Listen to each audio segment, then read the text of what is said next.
My name is Dipna Joyce and I live here in County Mayo. I'm a member of the Mayo Genealogy Group. We set up about 8 years ago in Castlebar and we use the National Museum of Country Life as our meeting place on the second Saturday every month. Our members come from all over County Mayo and we had two aims. One aim was that we could share with each other all our experiences while researching our family tree, and the other was that we could help as many people here in Ireland and overseas to trace their family roots back to Mayo by using as many free resources as they could. So what I want to do now is first of all thank Mayo.ie and Mick in the Castlebar Tourism Office for inviting me to show you all this information. So we will start, when you're starting your family tree, you start with the present. You collect all the information that you already know about your family yourself, like obituaries, little newspaper clippings, family stories that have been passed down, maybe mass cards. The family stories that have been passed down are very important for later dates. You may not be able to find one ancestor, but somebody may have seen them on a trip to the States, or maybe somebody might have said a neighbour saw them somewhere. So remember all those little things, because when you have gaps in your tree, you will be able to find them. So you may be also able to find obituaries. The obituaries that were done years ago were very extent. They had a lot of information. They even told all the people that attended the funeral and the people that would have sent telegrams and flowers to the family, so they're very important.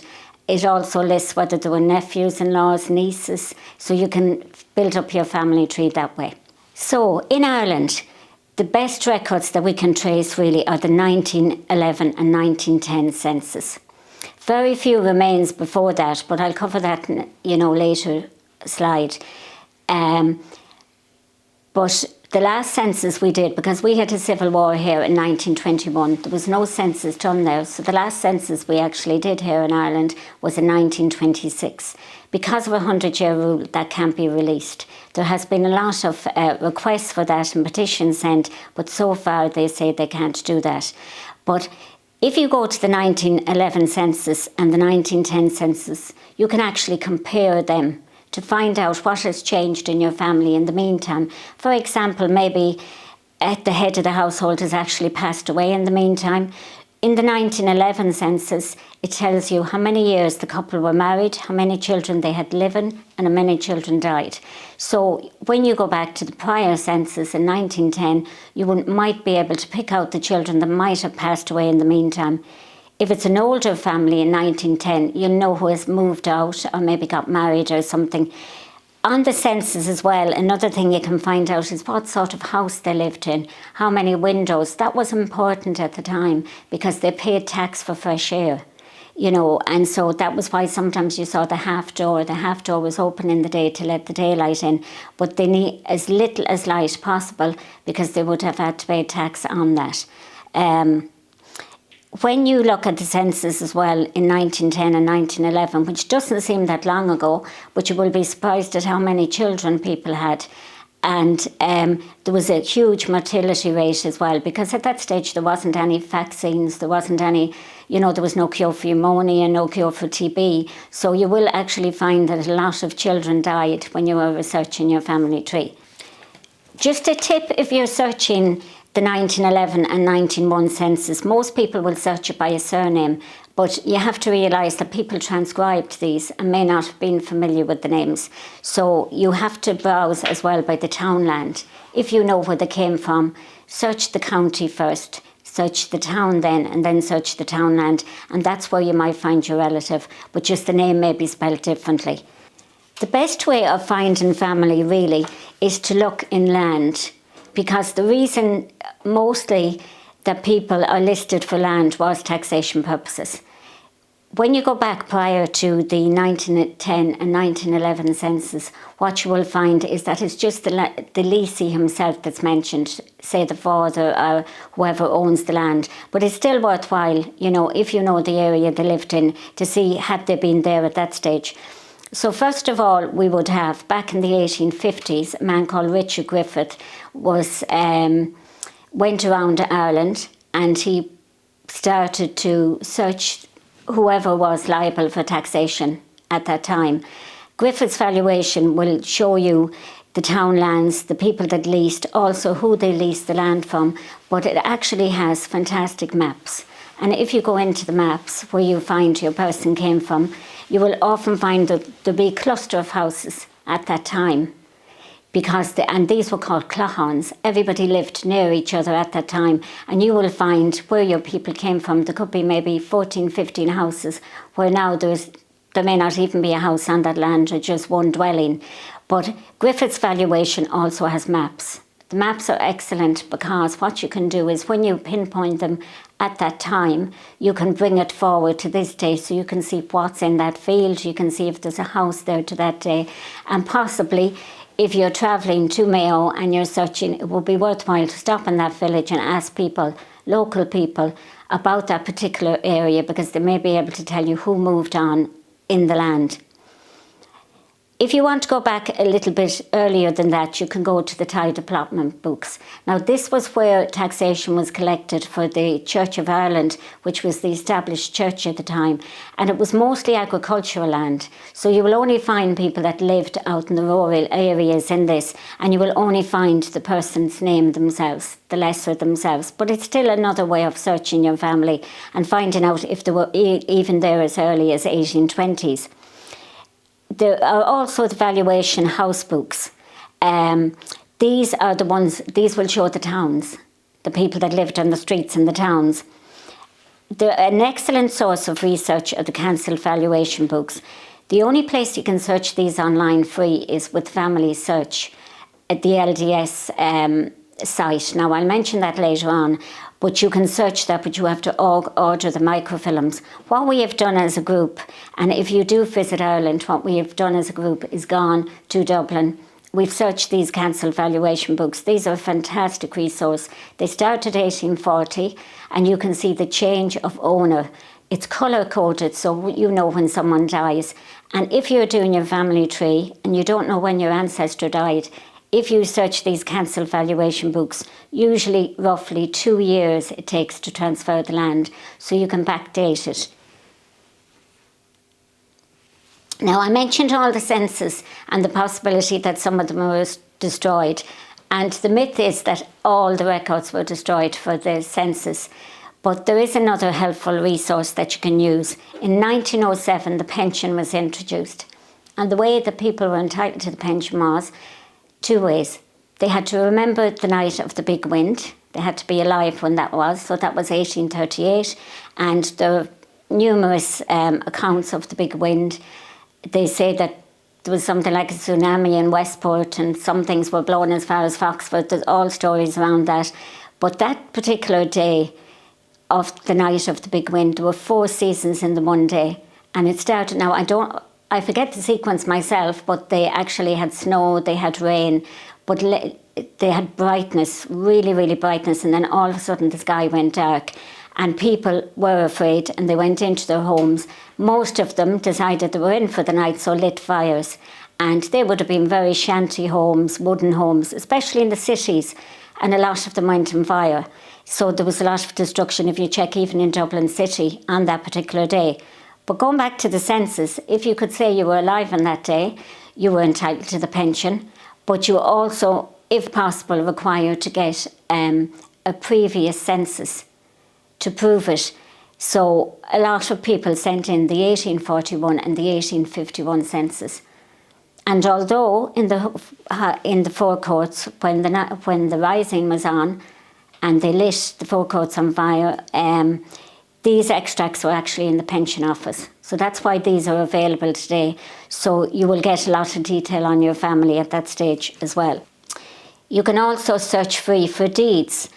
What the deeds might tell you is if they weren't married or they left the money to somebody outside the family, you will be able to read it.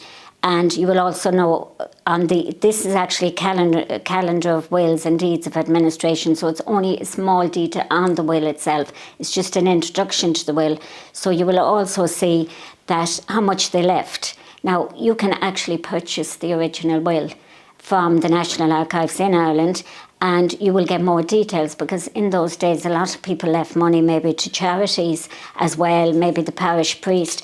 I've seen a will of a very wealthy lady in Newport who, I saw 2 of her wills where she changed the parish priest that she decided to donate the money to. So little things like that will tell a little bit about the person as well. A lot of people left money to maybe cats and dogs homes, even as long as that, so it's interesting. There is a site now that you can search free for births, deaths and marriages from 1864, 1848 for Church of Ireland, but 1864 for Roman Catholic. And the details on these will tell you so much about your family. irishgenealogy.ie is that website. On the birth cert, first of all, you will get the father's name, you will get the mother's name, but you will also get what her name was before she was married. That gives you a link back to another generation. Then when you go to the next cert will be the marriage cert. So on the marriage cert, you will get the mother's names, the father's names of the 2, the bride and the groom. So it allows you to go back to another great-great-grandparent. Also where they lived. They're going to live in 2 different places, but it gives you a chance to find out where the wife's family came from if they didn't settle in that area. A death cert is really interesting. The death certs, if you're searching a family name, search the oldest death certs for a name similar to that, because I discovered 2 of my great-great-great-grandmothers because I found their grandsons were with them when they died. And that, the death certs will also tell you where they died, what they died of, and who was with them when they died. So there's so much information there that you can gather from that site. So emigration. As we know, people have been emigrating from Ireland for years, as early as the Mayflower, but and for all different reasons. But there's very few records. A lot of people went to England. There's very few records because there was actually free movement from Ireland to England, and there was a lot of labour done. They moved back for labour purposes, back and over. But when you go to emigration to the States, you will find an awful lot of information. First of all, we had Castle Gardens in New York, and that's, if anybody has been to New York and the site of Ellis Island, you will notice that's the castle where you actually buy your ticket to go out to Ellis Island. What happened was there were so many people coming in from all different countries to New York, and there was no way that they could check the people or allow the people into the country. So they bought from a farmer called John Ellis a little island, and what they did was they reclaimed the land around the island. They built a hospital on it. They built a room where they could test all the people coming into the country. Families were separated in Ellis Island, where some of the families were allowed to enter the country and some of the family might be sent home for various reasons. It's really a lovely place to visit, but quite sad. The most part I found sad was actually the stairs to freedom. There were 3 stairs. So one stairs meant that you had to go back home again. The other meant that you were okay, you could go into the country. And the other one was for people where you were going to the trains, where people were going to meet you there. But it's a very moving place to visit. Back as around the 1880s, there was a thing called Duke was the man who set it up. It was called an assisted immigration because there was so many people on the land here and rents weren't being paid and landlords were actually losing money and going bankrupt. So what they did with this immigration scheme was they paid for the people's passage. They gave them clothes on their back. They also had something sorted out for them when they got to the other side, a little job. The women would have gone to learn how to be hostesses. And these ships, we know that about 8 of them went out from Blacksod Bay in County Mayo, and some of them went to Canada, some of them went to America itself, like the United States. But they have an excellent website, Blacksod Bay Immigration Centre. You can actually visit the centre as well. But they have what they're doing now at the moment is working on the families. And so they're trying to tie the families over there and link them back with the families that emigrated. The reason for the assisted immigration was that the landlords could get more money for either grazing sheep on the land, because tenants weren't able to pay rent, what they would do is they would ask whole families to go, so that maybe one member of another family could get that particular land and there would be more land for him to graze with. There was also a similar one done in Connemara, so it's quite possible if you had Mayo people living on the border that they would have gone out from the one in Connemara, and this can be searched online as well. If you're searching the immigration records that went through Ellis Island, there you will find an awful lot of information about your person that went there. You will find how much money they had in their pocket, what colour their eyes, skin, what complexion they were. You will find who paid for their passage, who sent them, but the most important thing is who did they go to when they were over there. So you will be able to find out where they went to live. So, graveyard listings. So this is actually my favourite part of family research, and this is what I spend a lot of time doing. I go out and take photographs of graves whenever, even if I'm on holidays, and I upload them online. And then it means that the ancestors can check them. So we have in Mayo, we have a number of sites where people have uploaded graves, and it's a great way to find your ancestor if you can find them in other records. So you've got irishgraveyards.ie, who's a man from Bal, and he goes around transcribing the Mayo graveyards, so it's well worthwhile to check that one. Golden Langan is a girl from the UK who comes back here quite often, and she has done extensive work on the graves in North Mayo and also on families in North Mayo, so it's worthwhile checking that.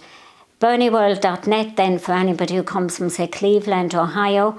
Bernie himself has roots it's mostly around the Newport, Westport area, but he has the graveyards of those people around that area, but also the Cleveland burials. So you might be able to link, and Bernie would be delighted if people contacted him, if any of the families are related. Cindy's List is a real old website, but she has extensive information on that website.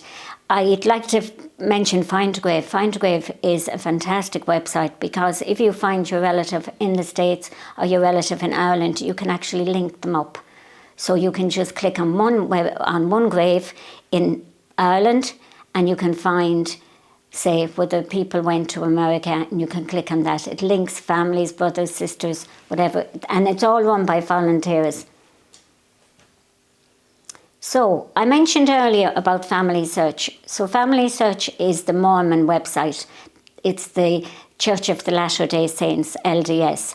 But in the States, you can go into your local LDS and you can search for things free of charge. They have an extensive range. They have all the births, baptisms. You can see the dates there that they have. They have what's helpful on their sites. This is a free site. This is a worldwide site. You can check all over the world. They have, say, the prison registers. If you want to find out, you could be in the prison register for doing very little. You could just be there because you answered the policeman in Irish, and he would say that, there was different reasons you could be actually imprisoned in those days. So you will find a relative, I'm sure, on that somewhere. So if you want to check Family Search, that does worldwide as well. And you can check some of the records on Family Search that I've already mentioned. So if you want to search all over the world, just mention there that the first immigrants were at the time of Cromwell's plantation, and when people were sent to Hell or to Connacht, you will find a lot of northern families came here in the 1700s as well, and a lot of the names. My name now, one of my names would be McGrail. They were actually MacNeils from the north, and they came down from different places to the west of Ireland, but when they settled in different places, they became known as, say, McGrail or Grail. It was spelled differently depending on whether they went to Roscommon or whether they went to Mayo. ellisisland.org, so I mentioned that already, so that's 1892 to 1954 emigration. Then you've got the Family Search, which I mentioned as well, for the census all over the world. Cindy's List. So mayoireland.ie, if you check out that website as well, there's a lot of historical and a lot of information re ancestors in Mayo. And irishgenealogy.ie is really an Irish website, which I've mentioned. Okay, so research in your local library. We have a genealogy section here in our local library. Jim is very helpful, but you can find an awful lot in it. You can actually go on the actual microfilms to check the census if you'd like to browse through them. They also have all the old newspapers available there, the local newspapers, the county newspapers, maps, old maps. So if you went in there and you were searching your family, they would have old maps that aren't online. You'd have village parish publications. Say Westport do the Cahernamarth one. You would have a Northwest Mayo one. These are really personal information by families in those areas in Mayo. They would also have people contributing, so they tell their own family stories. They're well worthwhile searching. Most of those publications wouldn't actually be online. You've got some cemetery listings. Not all books went back to the Mayo County Council, not all graveyard books, but what they did was they donated the ones they had then to the library. So you might be lucky enough that they have a list of the graveyards where they would have the graveyard books. You might be lucky to find out the details of your family grave in the Mayo County Library if you go in and ask for that. The school's folklore collection was a very interesting collection, and it's free online on a site called dukas.ie.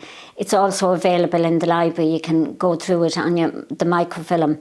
So in the 1932, the kids in 6th class were asked to interview the oldest relative in their village. It could be their own grandparents, and ask them about the traditions of the time, ask them how they celebrated Christmas, ask them about the cures, different stories like that. But you will often find characters are mentioned in it too. And if your relative was a character in the village, these are fabulous books. And you can, if you look at them online, you will see the handwriting of the children as well in that time. So well worth looking at. So I'd just like to mention, say for instance you're having a family reunion and you would like a really, really professional family story like Bound, and also if you want some information, there is only so much information you can get online. You may have to go, when you want to go back further, or there are some records that aren't available online, you may have to visit the research centres in Mayo. So we have 3 here in Mayo. I mentioned the library already, I see it on the slide, but we have 3 centres. So for Westport records, if you want to check out the Clube Heritage Centre in Westport, they also have a small museum that you can visit. Then for Northwest Mayo, we've got Ennisco House. Ennisco House has beautiful gardens as well that people can visit. You could spend a day in Ennisco House. They also offer a service where you could actually stay in accommodation over there, and while you're there you could have your family researched. Then you've got Southwest Mayo, that's Jerry in Ballinrobe, and they will also do it, but they're mostly for the Ballinrobe, Clamaris area. So you will get a really professional job done if you want to commission any of these 3 centres. So I hope that we've been some help to you today now in helping you to maybe start your family tree. And maybe sometime you might get an opportunity to come back and walk the land that your ancestors walked here in Mayo, or visit their grave, or visit the little holding they might have had here in Mayo, whatever time they left, whether it was during the famine or whether it was after that, assisted emigration, or maybe they just went to go out in the coal mines, go out search for gold. There was all different reasons why they went. So just to let you know that the Mayo Genealogy Group has a Facebook page. I think we have something like 7,000 members now. You're welcome to join, but just when you try to join, just mention the reason that you're joining and you will be accepted to join a group. Feel free to ask any questions and the members there will be delighted to help you. We also have a Gmail address. It's mayogenealogygroup@gmail.com.